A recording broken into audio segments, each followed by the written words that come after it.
What's up, YouTube? Welcome back. Hopefully we have a really cool, interesting video for you today. At least I think it's going to be. This is more unconventional testing type of stuff that we like to do. What I have today for you is some 45 gap ammunition. This comes from International Cartridge Corporation. It is non-toxic, frangeable ammunition, they say. They actually call this the Green Elite Hollow Point, and it's a 155 grain hollow pointed projectile.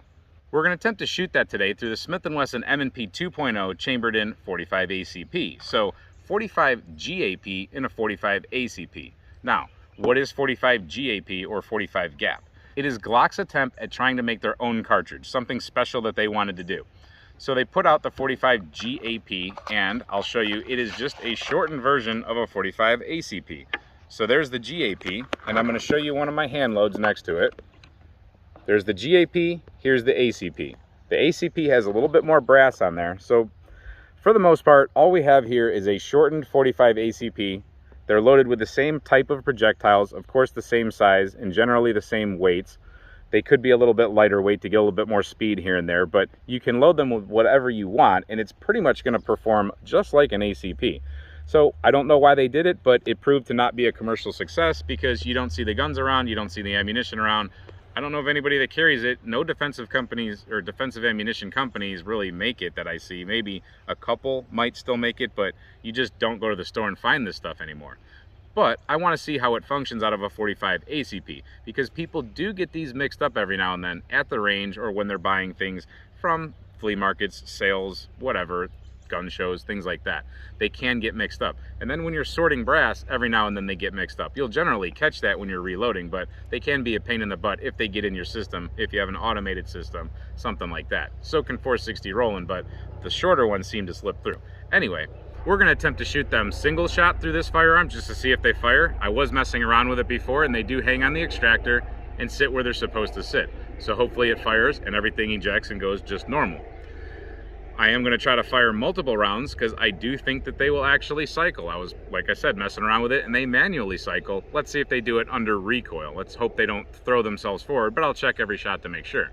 Then I want to try accuracy testing and I want to put one in gel. So I have to give the disclaimer, don't try this at home. We're on a closed private range using safety equipment and all that stuff that I'm supposed to say. So don't try this at home. So you should be able to see the GAP on that round. This is a little bit shorter in the magazine.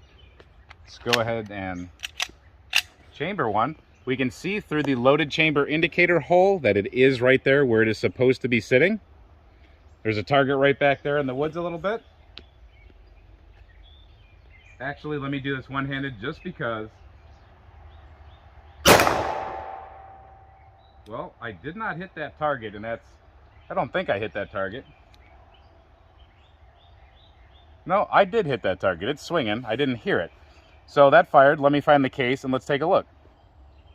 Now I do see a little bit of a swipe on the primer there. I generally don't see that with this firearm, but the rest of the case looks pretty good except for this little bit of a bulging right here. So this cartridge right here and a normal 45 ACP, in this chamber, they do have a little bit of wiggle room if you set them in there. This is not a super tight chamber for either one of them, but 45 ACP brass doesn't generally bulge like that, as far as I know. The gun appears to be okay. I would say it did feel just a little bit weird in my hand, but that could just be me thinking something's weird. It kind of felt just a little bit more jarring in my hand, so something might have happened a little bit different. Let's see if it runs multiples. So I have 3 more in my hand.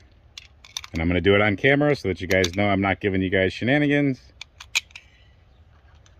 Let's load them into the firearm. I'm going to drop the slide to see if it throws it into the chamber or if it stays on the ejector or extractor. It seemed to have moved forward a little bit. So I'm not sure if that is good to be fired right now. It still hangs on that extractor. Maybe it's where it should be. We'll try it. It looks like it's a little bit far forward for me, but let's give it a go and see if it can actually reciprocate and put a new one in there. I'm still going to do it one-handed. All right, we hit the target. And it loaded another one in there.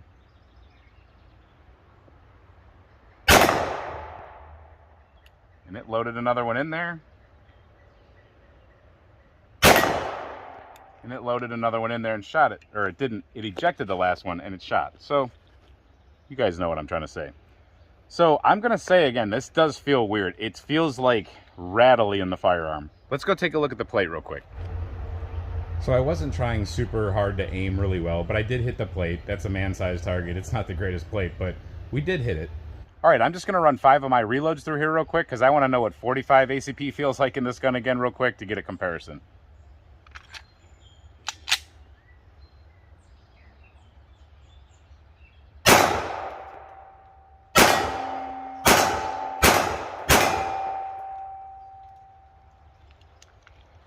Truthfully, it still felt a little bit springy to me, so I don't know. Maybe it's not so bad. Maybe it's just my mind and I've been shooting too many 1911s, but something just didn't quite feel right about it. My reloads are a little bit more mild feeling than that.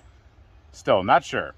All right, even though I'm still not sure about it, I'm gonna do 3 rounds for accuracy on that B8 target. We're about 20 feet off that chronograph and that target. I'll call out the velocities as we go. See what they look like out of this gun.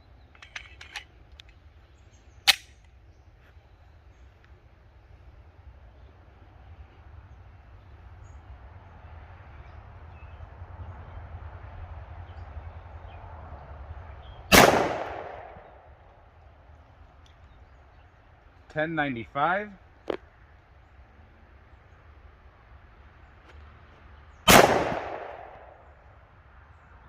$11.37.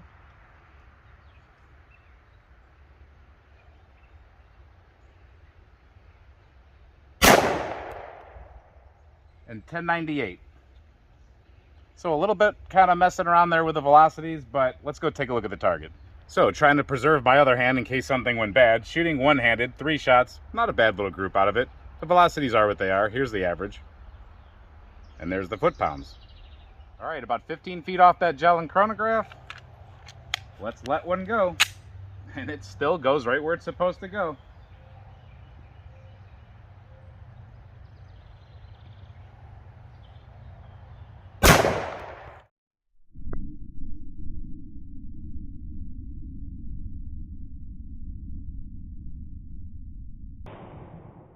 $11.09. $11.09. Good hit right there in the center. All right, we have here at the entrance a very nice explosive type of a wound channel. That's the kind of wound channel you get out of fragmenting ammunition or frangeable ammunition, Liberty civil defense type of stuff. So really good initial impact, and then it travels down. When you see things like this that have the impact and then they send another piece, you typically don't see a whole lot of disruption in the middle. But we do have a penetration of about 15 inches with a bounce back to about 14 inches. This old wound channel and bullet, don't pay any attention to that. That's from a different test. But this one right here, this is like a little plug of what's left over. So we're going to dig it out. But first, let's look from the top.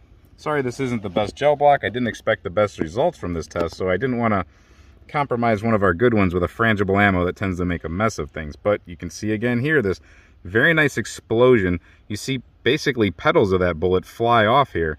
So that would leave a bullet path of the first initial 6 inches, pretty explosive and pretty nasty.